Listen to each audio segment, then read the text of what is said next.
Today we are diving into a topic that affects so many of us: high cortisol and menopause. I'm going to be covering the top 7 symptoms and an actual step-by-step strategy that you can implement to lower your cortisol in about 120 days. My name's Rose. I'm a menopause coaching specialist and founder of Body Blueprint, which is an online coaching program for plant-based menopausal women. Myself and my team have helped well over 2,000 ladies in the last half decade, so I am here to give you all of the top tricks and tips. Now, a lot of women feel that cortisol is the main reason why they can't lose weight. And even if your cortisol is elevated, you still can lose weight by implementing these strategies. So before we go into the symptoms, let's just give an overview on what cortisol actually is, because sometimes it is misunderstood. So cortisol is our body's main stress hormone. It's made in our adrenal glands, and what it does, it gives us energy, regulates our blood sugar, supports our immune system, and helps us wind down. And it's mostly known as our fight or flight hormone, which is good if we're running from a bear or a lion,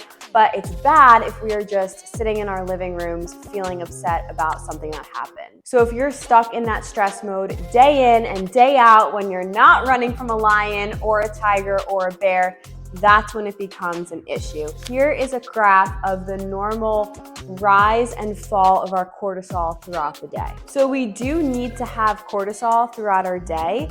Healthy cortisol will mimic this pattern, but the problems arise when it's spiking too early or too late and it's spiking too much. That's why you're left feeling tired, anxious, and with that belly fat that you just can't seem to get off. And our estrogen actually helps regulate cortisol. So then during menopause, when we lose that estrogen, those estrogen levels drop, that's going to cause a spike in our cortisol. And that imbalance of the low estrogen and the high cortisol really just starts feeding on itself. It gets really exacerbated, and that's when the symptoms start. So when a client comes on board our private coaching program inside Body Blueprint, their coach will do a very detailed symptom screening. So just based on their coach asking them a series of questions, their coach will be able to determine if their cortisol levels are dysregulated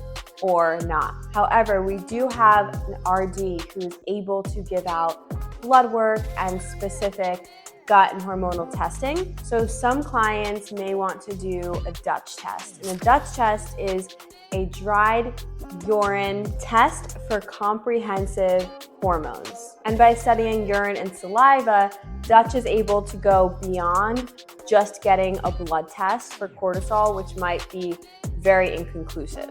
So the Dutch test is really cool, and it actually studies 3 different markers for cortisol. It studies your free cortisol or active cortisol, it studies your metabolized cortisol, and then it studies cortisone, which is your inactive cortisol. So by knowing how your body actually produces and then uses cortisol throughout the day, you'll be able to get a more specific protocol on how you can help balance this. So your free or your active cortisol is what most blood tests will pick up. And that's just the cortisol that is floating around your system, not binded to anything. It only represents 1 to 3% of your total cortisol, but this is the type that will bind to your cell receptors and drive your symptoms. So if you have too high of a cortisol spike in the evening, that's gonna cause that insomnia. If your cortisol is too low and there's a flat line, that's gonna leave you just feeling very numb and very fatigued, almost like that burnout state. The second type, the metabolized cortisol, that is the cortisol that your body is actively using. So for example, if you have a low active cortisol, but you have a high metabolized cortisol, that means that your body is using the cortisol way too fast. And this can be caused by overtraining. I speak all the time on how women going through the menopause transition should not be doing crazy Orange Theory, Peloton, or that high intensity training. Or you can have a lot of chronic inflammation or a lot of trauma. And on the other hand, if your metabolized cortisol is low, your active cortisol is low, you might have adrenal burnout. And then cortisone, which is inactive, is almost like a cortisol reserve. Your body can take the stress hormone and turn it into cortisone to kind of help decrease your stress. So if you have high cortisone and low active cortisol, that could signify that your body is in this state of chronic stress and it's trying super hard to lower your stress by taking your cortisol and transforming it into cortisone, which could be very protective, but over time it leads to fatigue, exhaustion, brain fog, and inflammation. So when you look at your total cortisol broken down into what's active, what's being used, and then what's set aside as reserve, you get more insight to developing a really comprehensive strategy and protocol on how to reduce your cortisol. But if you do not have access to get a Dutch test or you don't want to get one, here are the 7 signs of high cortisol that you can use to reflect upon and then develop a plan to tackle. So the first one is going to be that hallmark stubborn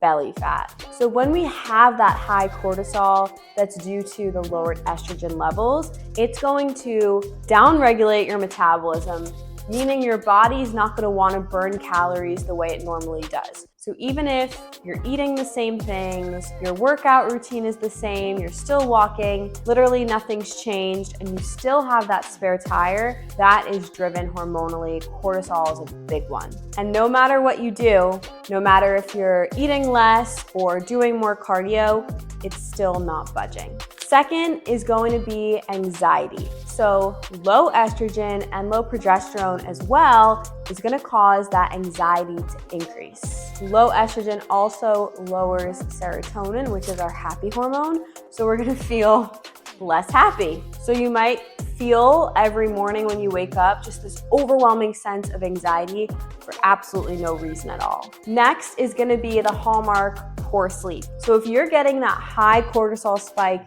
at night, you're gonna have a lot of trouble falling asleep and just feeling extremely restless. And then if it stays high or spikes in the middle of the night, you're gonna be waking up with that tired but wired feeling. The fourth one is gonna be gut issues. So when we have high cortisol, it actually makes our body spend less energy on digestion, important things, and more energy on trying to lower the cortisol. So having gut issues like bloating, leaky gut, discomfort, that is from cortisol disrupting the gut lining and inflaming your gut. Number 5 is going to be a blood sugar imbalance. So cortisol actually helps manage our blood sugar by blocking insulin and raising our blood sugar. So this is a good thing if you're actually getting, chased by a lion, tiger, bear, or a person that you don't like. You want to get away, you want that energy. But again, it's really not good if you're just sitting in your living room feeling stressed about a certain situation. And that's one of the reasons why, on average, women's A1C will increase during menopause. Number 6 is gonna be a weakened immune system. Again, when you have chronic levels of high cortisol, your body's gonna be spending more time on that and less time on fighting things that are trying to get you sick. And then the last and 7th symptom, mood swings and brain fog. So having high cortisol levels will affect the parts of the brain that are helping us with our mood and our anxiety and concentration. So even though all of these symptoms can be extremely debilitating and upsetting, there are ways where you can naturally help balance your cortisol and lower those spikes. And I put all of this into a training guide for you. So make sure to click the link in the description. You'll join my free group, and then I have literally 4 to 5 modules and a PDF on how you can do this yourself. But number 1 is gonna be exercise, but not too much. So I know you've heard me say a lot about high intensity training, even running during menopause is not good. So you're gonna wanna do some gentle, low impact exercises, especially around the first 2 weeks if you're still getting a cycle. So during those first 2 weeks, don't do anything crazy. Do lifting workouts, but don't go out and try to, run a marathon or take a really intense cardio class. Even doing things like yoga and Pilates in addition to your strength training can help a lot. Number 2 is gonna be an anti-inflammatory diet. When we lose estrogen, we're losing an anti-inflammatory agent. So make sure to cut out things like sugar and refined grains and really focus on those whole nutrient-dense foods. 3 is gonna be to prioritize your sleep. I know it's easier said than done, especially when you're in that habit, but some things that you can do is number 1, get morning sunlight. 2, get blue block glasses for the evening. 3 is really simple, is just to stop eating 2 to 3 hours before bed. 4, you can do a magnesium glycinate 30 minutes before bed to help you sleep. You can use melatonin here or there, but don't get super dependent on it. And then you can also do some herbal teas at night or even acupuncture to really help your sleep. And then just make sure your sleep environment is cool. Make sure you have an eye mask or earplugs if your husband snores, and really make your bedroom your sanctuary for sleep. 4 is gonna be to manage your stress and your anxiety. So inside our coaching program, our clients have a daily live meditation class with Anne. Shout out Anne. Anne is actually one of our clients now, which is just, it warms my heart. I know it's a little bit cliche, but you really have to make an effort to manage your stress. A lot of things in life, we look at certain people, and me personally, sometimes I look at someone who has really great posture, she's super feminine, she's elegant, and I say, man, I wish I was just born with that great posture or with that air of elegance. But what I've learned is that posture, elegance, femininity is a skill, and stress reduction is also a skill. So just think about how often you're actually trying, putting the reps in, putting the practice in to lower your stress. We probably all, myself included, can put a lot more practice into managing our stress. So it's not gonna come natural to do things like mindfulness, keeping a worry journal, or breathing exercises or meditation, but you literally have to force yourself to do them until you become second nature. Your mind is a muscle as well. So if you seriously want to lower your cortisol and feel better, you have to force yourself to lower your stress. 5 is gonna be to heal your gut. Remember how I said that cortisol will affect your gut lining? So make sure you have a lot of fiber in your diet,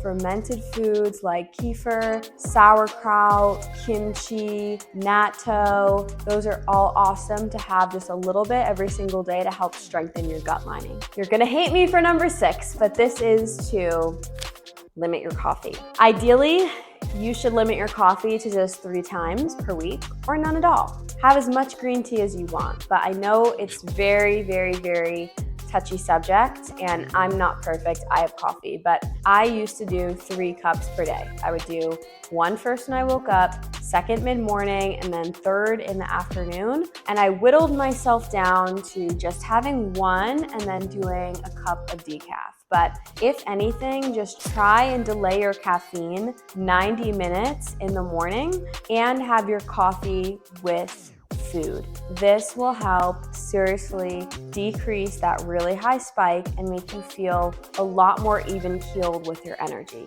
And then number 7 is gonna be to just laugh. I know it's so counterintuitive that I'm about to tell you to go out with your friends, maybe even have a drink and just relax, seek joy, smile. Those things are really gonna help totally distress you. And really don't skip this one. Having that sense of community and surrounding yourself with people who lift you up is gonna go such a long way. There are so many stories of women that come in our program and they're having trouble losing weight to the rate that they want, and then they go on a vacation or they have a date night and then the scale drops so much the week after just because their total body and everything is just a lot calmer. So those are my top tips to lower high cortisol. And if you found this video super helpful, I invite you to click the link in the description, head over to my free course, go into the module on this, get the trainings, so you can start implementing this and feeling better within the next 120 days. So leave a comment if you found this video helpful and stick around. I will be putting out more videos and I hope to see you there.